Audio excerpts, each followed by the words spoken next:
marco de la recuperación de espacios públicos, esta mañana se realizó un nuevo operativo de retiro de carpas en el eje Alameda-Providencia. Desde agosto de 2022 a la fecha, el número de rucos y carpas en ese sector ha disminuido en un 92%. Bueno, para hablar de este y otros temas, como por ejemplo el bono marzo y un posible cambio de gabinete, nos acompaña hasta ahora el ministro de Desarrollo Social y Familia, Giorgio Jackson. Ministro, ¿cómo está? Muy buenas tardes. Hola, muy buenas tardes, Constanza, ¿cómo estás? Bien, pues lo vimos en la mañana ahí, ¿cierto? Liderando o encabezando esta jornada, una operación o un operativo más para la recuperación del eje Alameda. Quiero preguntarle primero, ministro, ¿a dónde va esa gente que está viviendo, que estaba viviendo? Porque se ha disminuido, usted dijo, en el 92% la cantidad de gente que estaba viviendo en situación de calle en esta zona. ¿A dónde está esa gente? ¿Hay seguimiento de la gente que han logrado sacar de la calle posterior para saber qué ha sido de ellas? Sí, efectivamente, bueno, el fenómeno de la situación calle, voy a ir a tu pregunta, pero para ponerle un poco de contexto, es un fenómeno que se está dando a nivel global, desde, bueno, el 2019 hasta la fecha, acá en Chile al menos ha crecido de manera significativa. A nivel anual, el Plan Calle, el año 2022, atendió a cerca de 45.000 personas en todo el territorio nacional. Estamos hablando de un 80% de compatriotas nacionales y un poco menos de un 20% de personas extranjeras. Por lo tanto, acá hay un fenómeno complejo, un fenómeno que muchas veces arraiga y dura mucho tiempo. Por lo tanto, la pregunta que tú haces es muy atingente, porque en este piloto que comenzó en el mes de agosto con foco en niños, niñas y adolescentes, que habían cerca de 125 niños que fueron trasladados junto con sus familias a residencias familiares y por lo tanto hoy día tenemos 0 niños, niñas y adolescentes pernoctando en las calles de la Alameda Providencia entre Huelén, ahí en Providencia, hasta Las Rejas en Estación Central. Y de esa forma nosotros pudimos avanzar en esa primera etapa en el mes de agosto del año pasado.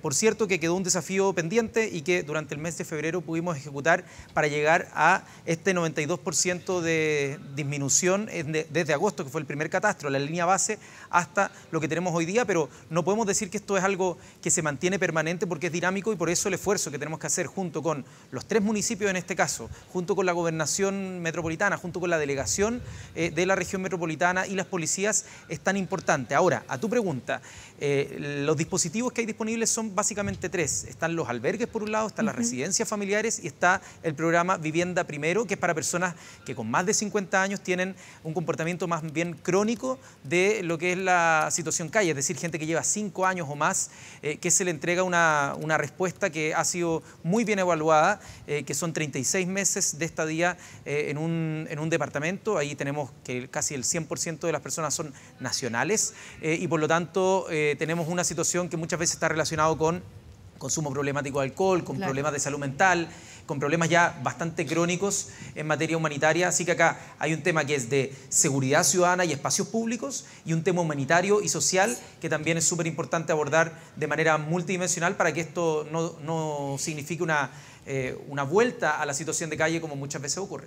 Claro, porque esto parte, ministro, con un diagnóstico, ¿cierto? El año pasado, debe haber sido en agosto del año pasado, cuando se hizo este diagnóstico, cuando efectivamente llegó un momento en que, como usted dice y relata, esto como parte de un fenómeno que no solamente está ocurriendo en nuestro país y no solamente en la región metropolitana, ha aumentado la cantidad de gente que está en situación de calle. Entonces, claro, ahí se hace ese diagnóstico y ahí se empieza a intervenir. Ahora, ¿cuál es la parte más difícil, ministro? Y me imagino que en ese seguimiento de esas primeras personas que lograron sacarse de la calle y las derivaron a las alternativas que usted relata, me imagino que hay casos donde hay fracasos, ¿o no? Me imagino que hay un número que o vuelve o desaparece, porque son fenómenos también muy difíciles de desarraigar cuando la gente lleva mucho tiempo o está acostumbrado a vivir en situación de calle y ni siquiera se puede adaptar a vivir en otro entorno. ¿Qué porcentaje, si pudiéramos, sé que son personas y por lo tanto los porcentajes son fríos, pero qué porcentaje de personas ha vuelto a la calle o, digamos, no han podido retenerlas de alguna manera o darles una nueva vida? A ver, primero lo bueno es que casi la totalidad de las personas a las que se les ha, durante este tránsito, informado sobre las alternativas, dando a conocer sobre los programas de apoyo social para tanto atenciones psicosociales como también ayuda en materia de encontrar vínculos laborales o de generación de ingresos autónomos, a partir de la red de protección que tiene el Estado, eso ha ayudado mucho a que las familias primero, o las personas, vayan a los albergues, vayan a la residencia y posteriormente puedan utilizar las distintas herramientas que están a disposición para que puedan salir de esa situación. Ahora, las situaciones más complejas y críticas son cuando hay consumo problemático de alcohol o drogas y cuando hay materias relacionadas a salud mental, porque esos son temas más arraigados, no son de simple ejecución, no sirve simplemente meter más recursos, es un fenómeno sumamente complejo. Y lo mismo ocurre cuando hemos detectado en materias familiares, reunificación familiar, que hay situaciones de migración que puede ser migración irregular, es decir, no documentada, y gente que quiere trabajar, que es un problema de pobreza, que no es un problema asociado a otra cosa, y como no tienen acceso a una visa de trabajo, por lo tanto, cuando se termina el plazo en el que tienen acceso a una residencia familiar, no tienen necesariamente los ingresos para poder acceder a mantenerse de manera autónoma. Entonces ahí también hay un tema que se tiene que trabajar con el Servicio Nacional de Migrantes, que se tiene que trabajar con Interior, para que las personas que quieren trabajar y que quieren tener un contrato, obviamente puedan encontrar una forma de salida de este loop de pobreza que los tiene en situación de calle. Y eso obviamente es parte de las preocupaciones que nos mantiene dentro del Ministerio. Claro, me imagino que es la parte más desafiante. Ahora, eso significa, ministro, que los migrantes, que probablemente en su mayoría los migrantes que están en situación de calle es básicamente, o no, pero una de las causas es que no tienen papeles, digamos, no están regulares y por lo tanto es muy difícil que se logren insertar, que logren trabajar, etcétera. Y así una cadena de cosas. ¿Esas personas se les va a regularizar su situación en nuestro país para que puedan insertarse? O, por ejemplo, por el hecho de que sean irregulares, se aplica una de las alternativas que está aplicando hoy día en el norte de nuestro país, que es la expulsión administrativa, o eso no va a ocurrir. A ver, es que depende del caso a caso, porque hay personas que si cumplen alguna de las causales para que existan expulsiones administrativas, por cierto que se la van a cursar. También se han encontrado personas, de hecho la PDI encontró a una persona autora de homicidio y por lo tanto en los controles de identidad que se hicieron en conjunto con los carabineros en el eje Alameda Providencia se dio con una de las personas que probablemente o que estaba siendo sospechosa de un homicidio y esas personas tienen que seguir el conducto para recibir la sanción que corresponda. Entonces, yo creo que hay que separar la situación criminal, que obviamente tiene un conducto distinto y si se mezcla con situación calle y con criminalidad, tiene un carril separado. Y otro es cuando es un problema más bien asociado a la pobreza. Y por lo tanto, como a partir de fenómenos de pobreza, sobre todo cuando hay niñez, o sea, cuando hay niños, niñas y adolescentes, la ley de garantías nos obliga, independiente de la nacionalidad que tenga un niño, de tener que atenderlo y poder mantener el refugio de su núcleo familiar. Y por lo tanto, esa sería la separación más clave que yo te podría hacer entre estas dos cosas, pero la política nacional de migración que se está trabajando desde el Ministerio del Interior va a dar las directrices de cómo las personas pueden, en esta situación que tenemos en nuestro país, poder acceder a trabajo, pero con papeles regulares y no que se haga a través de la irregularidad, que es algo que yo creo que todos queremos evitar. Por supuesto, y que sea con protección social y con... Tal cual. Claro, exactamente. Ministro, ¿qué pasa ahora cuando ya no tienen, digamos, no han todavía logrado el 100%? No sé si esa es una meta posible. O sea, el objetivo es efectivamente no tener ningún ruco, o sea, a nadie viviendo en situación de calle en el eje Alameda. A ver, hoy día de hecho cambió de 92 a 94% porque nos informaron que lograron que 2 personas en Providencia fueran a los dispositivos que se presentan desde el Ministerio de Desarrollo Social en conjunto con los municipios, así que eso es una buena noticia. Obviamente que a uno le gustaría que fuese el 100% y no solamente acá en este eje, sino que en todo el país. Ese debiese ser un objetivo, por así decirlo, a proponerse como meta. Pero obviamente, como te decía antes, el año 2022 fueron 45.000 personas en todo el país las que estaban en esta situación. Y por lo tanto, es un fenómeno que se concentra principalmente en 25 comunas, que son centros urbanos. Y por lo tanto, nosotros tenemos la meta de intervenir de la forma que hicimos acá, de aquí a 3 años, poder tener metas así ambiciosas como la que instalamos acá en esta arteria de nuestra capital. Pero eso exige mucha coordinación entre los ministerios y los equipos de trabajo de los municipios, exige también muchos recursos, esto cuesta dinero, ¿no? Cuando se generan situaciones de exclusión, se genera situación de pobreza, la intervención posterior, es decir, cuando ya el hecho ocurre, es mucho más caro que prevenir y poder tener situaciones de prevención. Por lo tanto, hay que caminar y mascar chicle a la vez. Claro. Generar situaciones de prevención para que la menor cantidad posible de gente tenga que incurrir en una situación tan extrema como vivir en la calle, armar un ruco, montar una carpa, pero por otro lado, en los casos que ocurra, tener una solución que les permita salir de esa situación de emergencia. Ya, y en este plan de 3 años partieron, ¿cierto? Partimos con el eje Alameda Providencia. ¿Y qué es lo que viene ahora? ¿Cuáles son las comunas que son en su mayoría ciertos centros urbanos donde van a aplicar este mismo plan? A ver, en Antofagasta ya partimos con el catastro, por lo tanto ahí hay una comuna donde ya se tiene más o menos dimensionado cuáles son las necesidades que se requieren en materia de intervención. Pero algo que también me tocó en otra entrevista tratar de aclarar, en general cuando hemos intervenido en estas 2 veces y que ha sido exitoso, es precisamente porque no lo anunciamos antes. Claro. Porque precisamente esto se tiene que hacer y no anunciar. ¿Por qué? Porque la idea es que las personas que están en una situación de calle, hacia el pasado, ¿no? Esas personas sean las que nosotros intervengamos con una situación de ayuda, tanto en refugio como en materia de albergue o vivienda primero, y no anunciar que las personas que estén en tal lugar van a obtener este tipo de prestaciones. No sé si se entiende, pero esto tiene que ser... Que no haya una especie de utilización o abuso. Sí, yo sé que suena muy fuerte en una situación cuando la gente está en calle, porque yo no creo que nadie lo haría, pero aún así esto se hace cuando las personas ya están y por lo tanto suelen no anunciarse, sino que se coordinan con los municipios, se trata de mantener bajo perfil y luego se va con las personas que voluntariamente se van yendo y solo en algunos casos, muy pocos, se ha tenido que aplicar la fuerza policial para poder llevar a las personas a las alternativas que se requieren. Ya, pero ¿cuál es la comuna que tiene una situación actualmente, después de que se ha logrado, ¿cierto?, bajar en el 94% en el eje Providencia-Alameda? ¿Cuál es la comuna que tiene una situación más compleja en términos de la cantidad de gente en situación de calle? A ver, en el norte se presentan varias comunas que están con situaciones de calle preocupantes, que han crecido mucho en los últimos años. Y que tiene que ver sobre todo con migración irregular, ¿o no? Es que, no, mira, necesariamente. No necesariamente, sí, como te decía antes, del total, del 100% de las prestaciones que da el Plan Calle a nivel anual, el año 2022, ahora recién que acaba de pasar, el 80% son nacionales. Sí. Y por lo tanto hay una situación que se mezcla, porque es pobreza, es exclusión y no necesariamente está asociado al fenómeno migratorio, pero también hay un porcentaje de personas que en este caso menos del 20% de personas que tienen un origen en otro país. Y no todas esas personas están indocumentadas, hay personas que incluso también tienen documentación. Entonces se mezclan los fenómenos, no es tan lineal la situación de migración irregular, situación calle. Muchas veces están en otra situación, en campamento o en otra que no necesariamente es calle. Ya, pero en el norte, efectivamente, usted dice, ha aumentado la situación de gente viviendo en carpas, ¿cierto? Y rucos, porque aquí no estamos hablando de gente que vive en campamentos, es eso.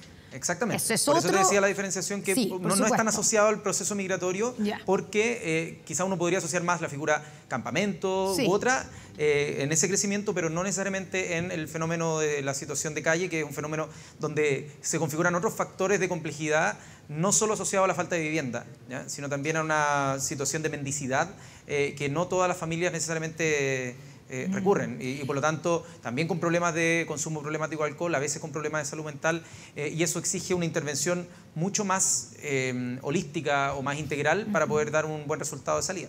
Ministro, hablemos del bono marzo, que es una preocupación obviamente para la gente, es un mes junto con diciembre y septiembre, digamos, es donde más la gente tiene gastos, se tiene que endeudar. Cuéntenos, ¿quiénes van a recibir ese bono? ¿Quiénes van a recibir el bono marzo? A ver, las personas causantes de un bono marzo o aporte familiar permanente son más de 3 millones de personas, ¿ya? Que se componen en cerca de 1,5 millones de grupos familiares. Y por lo tanto, esa es la población que lo recibe históricamente, que son quienes reciben el subsidio único familiar, las familias que componen el subsistema de seguridad y oportunidades y las personas que en su planilla de sueldo reciben asignación familiar, que es un subsidio que paga el Estado por vía empleador y que aparece para las personas que tienen un sueldo inferior a los 970.000 pesos y están dentro del 60% de la clasificación socioeconómica del Registro Social de Hogares. Entonces, todas esas personas van a recibir el bono marzo, ¿ya? Ahora, lo que nosotros estamos haciendo es que lo hicimos en 3 etapas para aprovechar el pago que se hace mensualmente a esas personas y que se añada los recursos en esa misma transferencia. Entonces, Había una que fue la segunda quincena de febrero, otra la primera quincena de marzo, que estamos ejecutando ahora desde mañana, y otra que es el 15 de marzo, que son los que reciben asignación familiar, porque necesitamos la información de los empleadores para poder pagarlo. Entonces, ese fenómeno va en paralelo de la discusión de un proyecto de ley que busca duplicar el bono marzo. Sí. Que eso se está discutiendo en el Congreso, en la Comisión de Hacienda del Senado. Mañana va a estar puesto en tabla, así que esperamos que la próxima semana ojalá ya haya superado los trámites legislativos o la subsiguiente y ya podamos pagar a fines de este mes esa dúplica. Ya, y esa dúplica para la gente que lo recibe, ¿cierto? Que ya recibió la primera quincena, o sea, la segunda quincena de febrero, o está recibiéndolo ahora, o lo va a recibir el 15. Si es que no se ha aprobado todavía, ¿cierto?, en el Congreso, porque se entiende que se va a aprobar, ¿cierto? Esperamos que sí. Probablemente, pero usted que ha conversado ahí con los, me imagino, hay buen ánimo, hay buena disposición. Con su ex colega, lo más probable es que se apruebe. Ya, la gente entonces va a recibir retroactivamente, o sea, va a tener una doble, sí, claro, transferencia, ¿cierto? O sea, a toda la nómina que se le pagó el bono marzo se le va a pagar la dúplica, ¿ya? Independiente que haya estado en cualquiera de estos 3 tramos, ¿no? Se le va a pagar al final. Ya. Ministro, me va a decir que estas son las cosas que se hacen y no se anuncian, igual que las intervenciones en la gente que está en situación de calle. Y el presidente lo dijo hoy día, es facultad del presidente un posible cambio de gabinete, pero hay ruido de cambio de gabinete. Quiero saber, usted ya vivió eso en algún momento, ¿cierto? Le preguntaban cuando cambió, cuando estaba en el comité político, ya no está, o sea, sigue estando, pero desde otra parte. No está en el comité político, sí, por eso digo. Bueno, ¿cuál es su sensación con esta presión que hay por parte, sobre todo, como de algunos partidos que han dicho de la misma coalición oficialista que sería bueno una renovación, un nuevo aire, un cambio, un rebaraje de las fuerzas al interior del gobierno? A ver, yo creo que es legítimo que los partidos políticos, en su rol dentro del oficialismo y el debate que tienen, puedan venir, proponer, colaborar con el gobierno haciendo propuestas respecto a lo que el presidente debiese considerar. Pero nosotros, como colaboradores directos, como miembros del gabinete, me parece que es del todo impropio que nos pronunciemos sobre algo que la persona a la cual le debemos la exclusiva confianza en nuestro cargo, como venir o pautear o comentar, y por lo tanto yo prefiero que eso sea, si es que ocurre, una decisión que cuando el presidente estime, lo haga, y si no lo quiere hacer, que no lo haga, pero no creo que dependa de que los ministros o ministras o colaboradores en general de exclusiva confianza del presidente tengan que estar comentando por los medios de comunicación. Ya, pero por ejemplo su colega del Ministerio de Educación dijo que hasta ahora él tenía la confianza del presidente. Usted, que es cercano al presidente, ¿tiene la confianza del presidente? Todas las personas que siguen en su cargo tienen la confianza del presidente hasta el momento en que eso se revierte. Así que eso es algo que es bastante de perogrullo en todas las autoridades que están con la exclusiva confianza del presidente, insisto, hasta el minuto en que se revierte.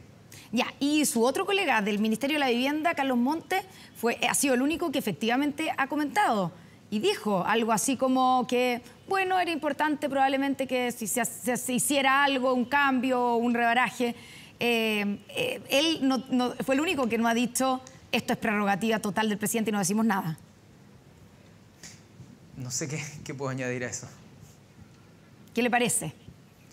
Insisto, yo creo que esto es una facultad exclusiva del presidente y cuando él, como lo ha dicho, este tipo de cambios cuando se hacen, no se anuncian, sino que se hacen, así como lo hizo en su momento y por lo tanto creo que seguir ahondando en la especulación, la verdad es que no creo que yo pueda aportar mucho más en ese debate. Bueno, y pensando en que estamos cerca, ya al lado, ¿cierto?, del primer aniversario del gobierno, ¿cuál es su evaluación?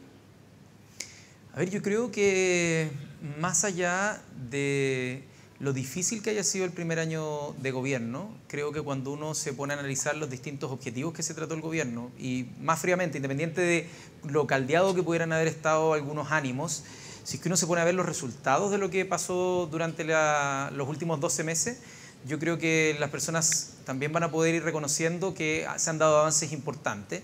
Uno, si ingresa a la página que sistematiza esto, que es chileavanzando.cl, uno puede ir viendo las más de 200 medidas que se han aplicado durante estos casi 365 días que se van a cumplir el día 11 de marzo.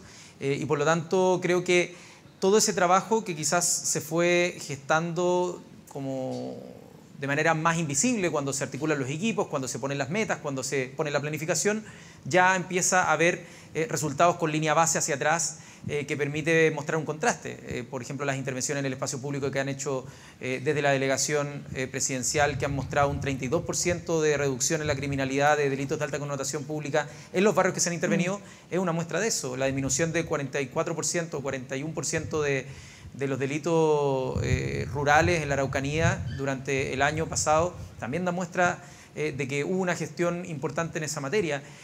Los avances en materia social, por ejemplo, en cuanto al salario mínimo, en cuanto al copago cero en materia de FONASA para los tramos C y D, es decir, para la clase media directamente, es algo que yo creo que se van a ir notando, y yo creo que cuando la gente quizás le ha tocado experimentar estos distintos cambios porque quizás no ha tenido que atenderse en algún procedimiento médico durante el último tiempo, pero el copago cero de FONASA en el sistema de salud es una cuestión muy, muy potente.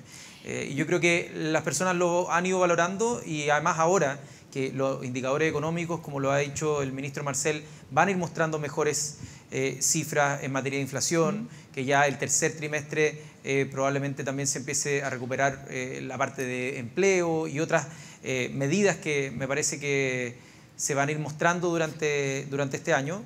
Yo creo que van a permitir ver lo que se está haciendo como gobierno más en perspectiva. Ministro, solo para terminar, sé que le queda poco tiempo, pero el presidente de la Cámara de Diputadas y diputado, Vlado Mirosevic, dijo que apurará la discusión del proyecto de sexto retiro en la Cámara de Diputados. Él dijo para que, digamos, ojalá se rechazara pronto, pero claramente dijo que este va a ser uno de los primeros temas que va a poner en tabla. ¿Teme el gobierno, temen ustedes que esto se agrande y que se termine aprobando un sexto retiro de los fondos de pensiones? ¿Y qué le parece esa posibilidad? A ver, yo creo que las chilenas y chilenos hemos aprendido, me incluyo, en que el proceso de los retiros, que se inició en un momento de extrema necesidad por materia de la pandemia, que luego fue en momentos de debilidad económica, que todo eso terminó, independiente de los beneficios de corto plazo que haya tenido para las personas que lo hayan retirado, terminó con una inflación que hizo sufrir a gran parte de la población y que hasta el día de hoy se sufren los niveles de alza de precios. Yo creo que ese aprendizaje se generó y por eso se han rechazado las últimas dos propuestas en materia de retiro. Ahora, lo que el gobierno ha presentado de manera consistente es una reforma del sistema de pensiones que, dentro de la creación de un sistema de seguridad social, de un pilar individual, pero también de un pilar de seguridad social que permita mejorar las pensiones de los actuales pensionados, de subir la pensión garantizada universal a 250.000 pesos. Además, dentro de las cláusulas, permite que las personas puedan hacer un autopréstamo para cuando tengan alguna emergencia. Por lo tanto, pero es acotado, es una solución que para los casos más extremos que se muestran al momento de hablar de los retiros es abordable.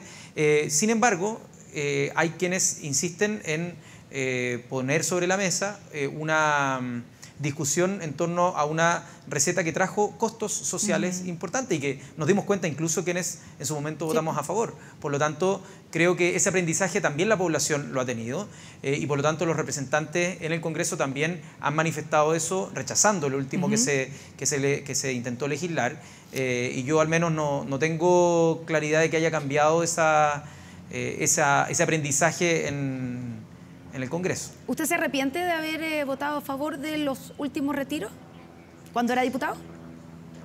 A ver, del primer retiro yo creo que fue en una circunstancia que no habían ayudas sociales y por lo tanto fue una situación bastante extrema. Respecto a lo que se dio después, yo creo que uno va sacando los aprendizajes de cómo pudieron haberse mitigado ciertos efectos y no haberlo hecho tan masivo. Creo que ahí hay un aprendizaje que yo creo que todos sacamos, y más allá de los epítetos o los verbos que uno le ponga, creo que está a la vista que tuvo un efecto en inflación que nadie podría desconocer el día de hoy. Y que por lo tanto ahora usted espera que se rechace. Bueno, por supuesto. Ministro Giorgio Jackson, muchas gracias por este tiempo con Noticias 24. Muy buenas tardes. Que esté muy bien. Cuídate. Chao. Chao, chao. Tu bolsillo.